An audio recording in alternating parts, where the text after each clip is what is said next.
इस वृत्ति को संशय कहते हैं, नहीं? और इसका लक्षण होता है अविवेक, अज्ञान। अज्ञान के द्वारा संशय होता है और संशय का परिणाम अच्छा नहीं होता है।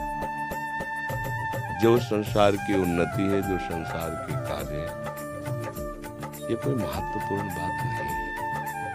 100 खरब रुपया कमा लिए, पूरा विश्व तुम्हें जान रहा है, लेकिन तुमने जिसको जानने के लिए तुम्हारा जन्म हुआ है उसको नहीं जाना। तो मरने के बाद तुम्हारे हाथ क्या लगेगा? भाई, एक शरीर की सीमा है इसके रहने की, 60 वर्ष, 70 वर्ष, 80 वर्ष, 100 वर्ष, 1000 2000 तो है नहीं। इसके बाद आपके पास रहेगा क्या? आपके विचार, आपके किए हुए सत असत कर्म, बस। जिस विचार से आपने सत असत कर्म किए, वही संस्कार आपको अगली योनि दे देगा। आपका आज का पढ़ा लिखा, आज का पद, आज का व्यवहार, आज का यश, आज की संपत्ति आपके किसी काम नहीं आएगी। विचार पूर्वक समझ रहे ना? तो हमको थोड़ा विचार करना चाहिए कि जीवन का लाभ क्या है। अभी मतलब उस लाभ की तरफ हम देख नहीं पाए। जीवन का लाभ क्या है? सत्य क्या है? विश्राम कहाँ है? शांति किसे कहते हैं? सुख का स्वरूप क्या है? जब ये प्रश्न आपके अंदर खड़े होने लगे तब तो मार्ग खुले। अभी तो इन प्रश्नों का प्रादुर्भाव ही नहीं हुआ है। जिसे मुमुक्षुता कहते हैं, वहां तक पहुंचने के लिए मुमुक्षुता अनिवार्य है। मैं जानना चाहता हूं ये सब है क्या? कब तक? एक सामने केवल मानी संख्या मृत्यु, सब आपको शून्य नजर आएगा, सब शून्य। अभी आपकी मृत्यु हो जाए, क्या पता? 100 वर्ष बाद हो, क्या पता? उसके बाद क्या होगा? हमें अपने देश लौटना है। विदेश में हम कार्यरत हैं,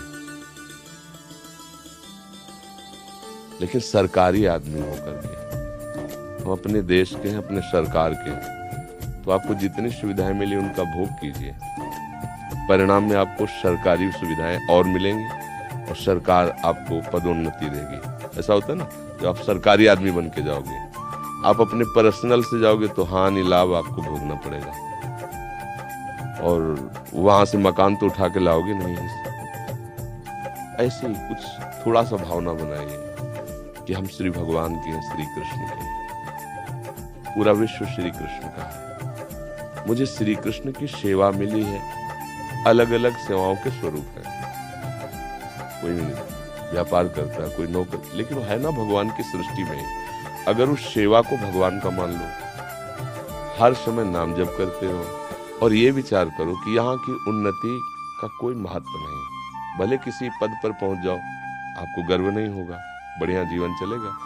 यहाँ की संपत्ति का कोई महत्व नहीं है। संपत्ति सांसारिक भोग सामग्री देती है। भोग सामग्री इंद्रियों से भोगा जाता है। इंद्रियों से भोगा हुआ हर विषय मिथ्या है, स्वाप्निक है, उसका कोई महत्व नहीं। क्योंकि ज्ञान नहीं, इसलिए वो बात समझ में नहीं आती। अब हमारा जीवन सही मार्ग पे आ जाएगा, कोई संशय नहीं रहेगा।